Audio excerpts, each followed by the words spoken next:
begin Chapter 13, Intelligence. Did you ever ask yourself, what is intelligence? There are three popular definitions. The first one is the two-factor theory. This is measuring intelligence through cognitive abilities. The first factor is general mental ability, which is what different cognitive tasks have in common. Today, this is known as your IQ score. This is generally a good indicator of performance in academic areas and certain careers. However, it neglects motor, perceptual, musical, and creative abilities. The second factor is specific mental abilities such as math, mechanics, and verbal skills. The second definition of intelligence is multiple intelligence theory. It was developed by Howard Gardner, and he believed that standard IQ tests only measure verbal and logical mathematical intelligence, and they neglect other important types of intelligence. The main problem with Gardner's approach is that there is no one way of measuring the various intelligences.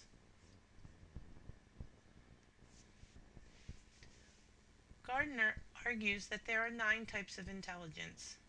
Take a few moments to review the 9 types that he refers to. The third definition of intelligence is triadic theory. Robert Sternberg defined intelligence by analyzing 3 kinds of reasoning processes that people use in solving problems. Advantages is that it takes into account street smarts, but not much research has been done because the theory is relatively new. Sternberg's 3 reasoning processes are analytical or logical thinking skills measured by traditional IQ tests, the use of problem-solving skills that require creative thinking and the ability to learn from experience, and the use of practical thinking skills that help a person to adjust and cope with their socio-cultural environment. Next, we will look at psychometrics, which is a sub-area of psychology. It is the development of tests that assess an individual's abilities, skills, beliefs, and personality traits.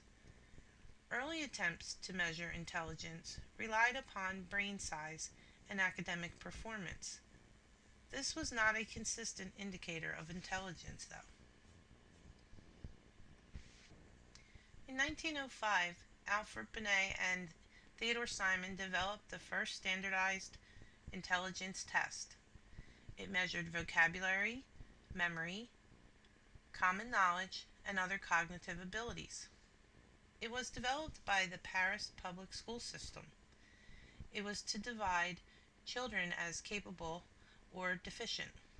If a child was deficient, they were categorized into 3 subcategories: idiots, which were severe deficiency; imbeciles, which were moderate deficiency; and morons, of a mild deficiency. Note, these terms are no longer used. Eventually, Binet and Simon revised their intelligence tests to make them age appropriate. Test items were arranged by age level, so this test could identify which average age level the child performed at. For example, if a 6-year-old can only answer questions the average 3-year-old can answer, then his mental age is 3. In 1916, Louis Terman at Stanford University improved upon this mental age idea by creating an equation: mental age divided by chronological age times 100 equals IQ. This is called the ratio IQ. Today, the Binet-Simon IQ test measures the deviation IQ, which is way too complicated to explain, but is more accurate as children get older. The most common IQ test today, though, is the Wechsler's Intelligence Scale. This scale combines verbal and performance assessments. Effective IQ tests must have two characteristics: validity, which must measure what it is supposed to measure, and reliability, which must be consistent with the person's lifetime. Let's take a look at nature versus nurture.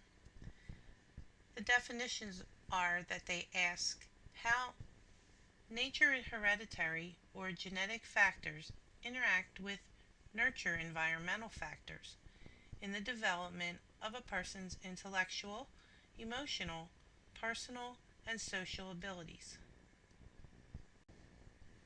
Psychologists have taken a look at this through twin studies.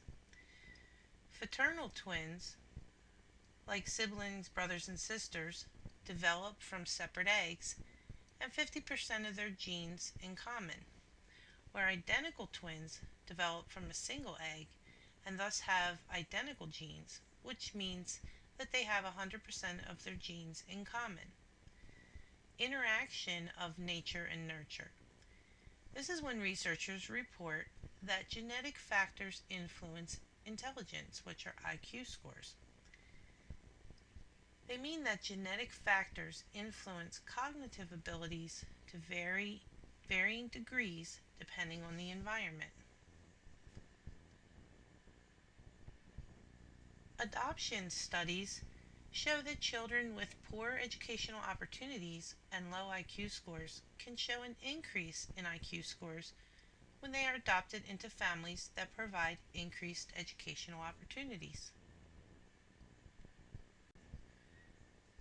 In mental retardation, this refers to a substantial limitation in present functioning that is characterized by significantly sub-average intellectual functioning, along with related limitations in 2 of 10 areas, including communication, self-care, home living, social skills, and safety.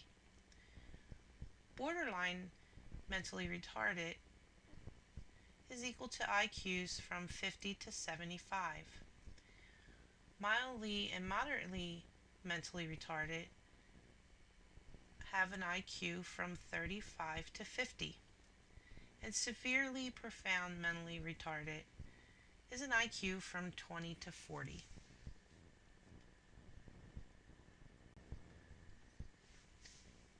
The causes of mental retardation can be organic retardation, which results from genetic problems or brain damage, or cultural familiar retardation, which results from greatly impoverished environment.